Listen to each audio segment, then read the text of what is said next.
Good morning 10th class. कल हम lesson कर रहे थे मुद्रण संस्कृति और आधुनिक दुनिया। आज हम शुरू करें मुद्रण संस्कृति और फ्रांसीसी क्रांति।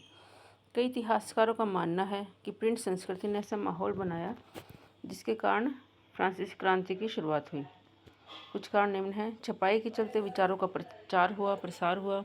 उनके लेखन ने परंपरा, अंधविश्वास और निरंकुशवाद की आलोचना की। रीति रिवाजों की जगह विवेक के शासन पर बल दिया। धार्मिक और राज्य के निरंकुश सत्ता पर हमला किया गया। छपाई ने वाद की नई संस्कृति को जन्म दिया। आज भी हम देखते हैं बहुत सारी खबरें हमें न्यूज़पेपर से पता चलती हैं और उस पर फिर हम अपने विचार दे पाते हैं। 19वीं सदी में यूरोप में साक्षरता में ज़बरदस्त उछाल आया।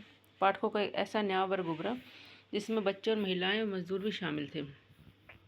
बच्चों की कच्ची उम्र अब परिपक्व दिमाग को ध्यान में रखते हुए उनके लिए स्टोरी बुक लिखी जाने लगी। महिलाएं पाठिका के साथ लेखिका भी बन गई, जिससे उनका महत्व बढ़ गया। किताबों पर किराए पर किताब देने वाले पुस्तकालय प्रचलन में आ गए थे। अब उस तरह के पुस्तकालय में वाइट कॉलर मजदूर, दस्तकार और निम्न वर्ग के लोग भी अड्डा जमाने लगे। मतलब मैंने आपको बताया भी था, ऐसे लाइब्रेरीज खुलने लगी जो बुक्स रेंट पर देती थी। प्रिंट तकनीक में नए सुधार।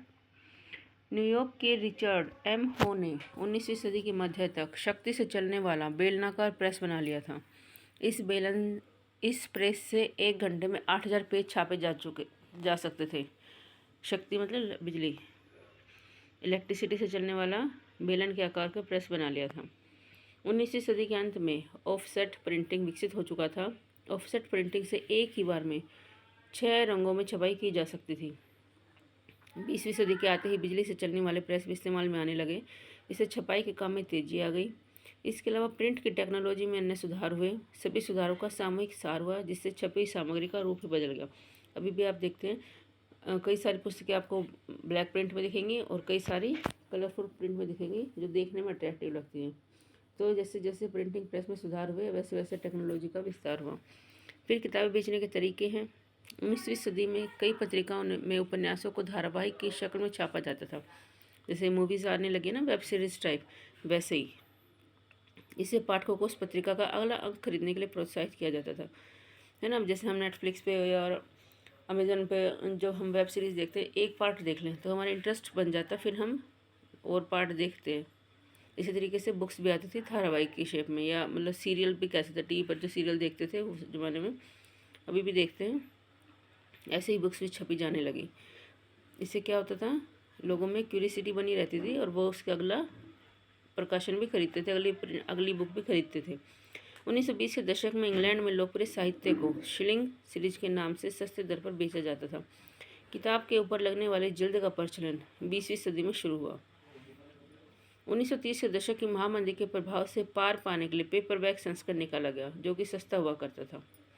फिर हमारा जो मुद्रण पहुंचा भारत में, चीन से, जापान से होता हुआ कहाँ पहुंचा, भारत में संस्कृत, अरबी, फारसी और विभिन्न क्षेत्रीय भाषाओं में हस्तलिखित, हाथ से लिखी जाने वाली पांडुलिपियों की पुरानी और समृद्ध परंपरा थी।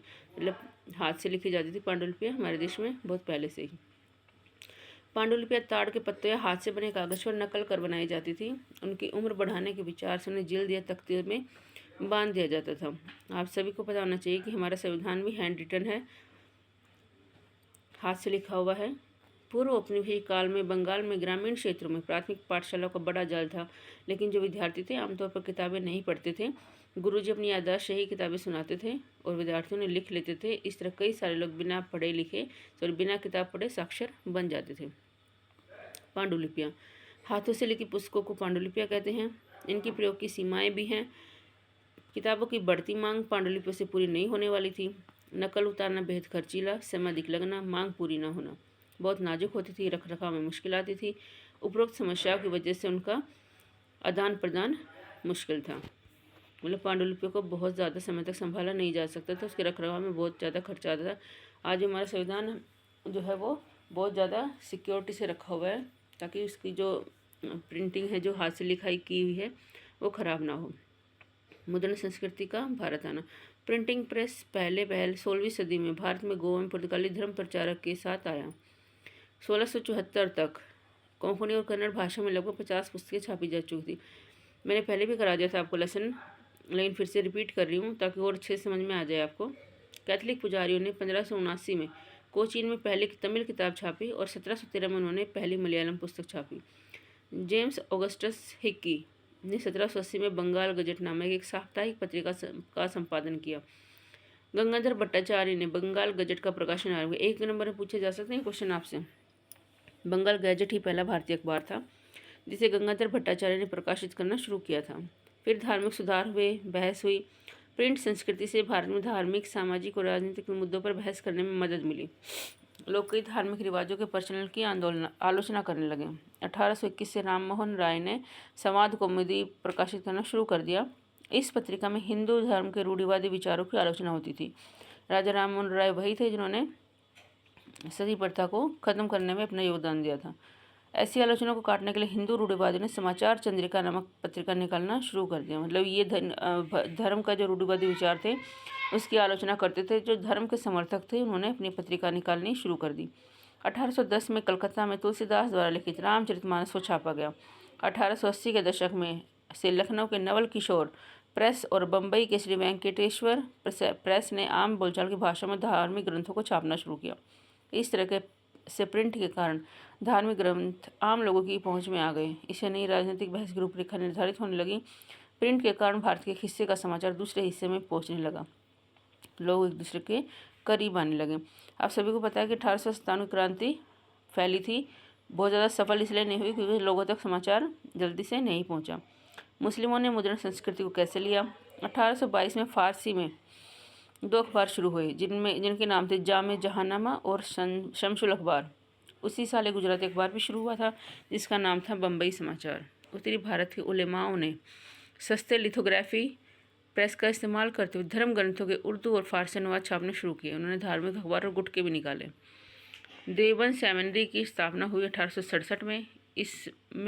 इसने एक मुसलमान के जीवन में सही आचार विचार को लेकर हजार फतवे छापने शुरू किए। प्रकाशन के नए रूप क्या थे? शुरू में भारत के लोगों को यूरोप के लेखकों के उपन्यास पढ़ने को मिलते थे। वे उपन्यास यूरोप के परिवेश में लिखे होते थे, इसलिए यहाँ के लोग उन उपन्यासों से तारतम्य नहीं बिठा पाते थे। अगर हम दूसरी भाषा के, दूसरे देशों की संस्कृति उनके बारे में पढ़ेंगे तो हमें उससे ज़्यादा लिंक नहीं कर पाते हम उससे। बाद में भारतीय परिवेश पर लिखने वाले लेखक भी आए। ऐसे उपन्यासों के चरित्र और भाव से पाठक बेहद ढंग से अपने आप को जोड़ सकते थे।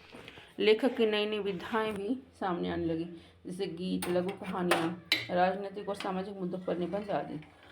19वीं सदी के अंत तक एक नई तरह की दर्शक संस्कृति भी रूप ले चुकी थी। कई प्रिंटिंग प्रेस चित्रों की नकलें भी भारी संख्या में छापने लगे। राजा रवि वर्मा चित्रकार थे। 1870 आते आते पत्रिकाओं और अखबारों में कार्टून भी छपने लगे।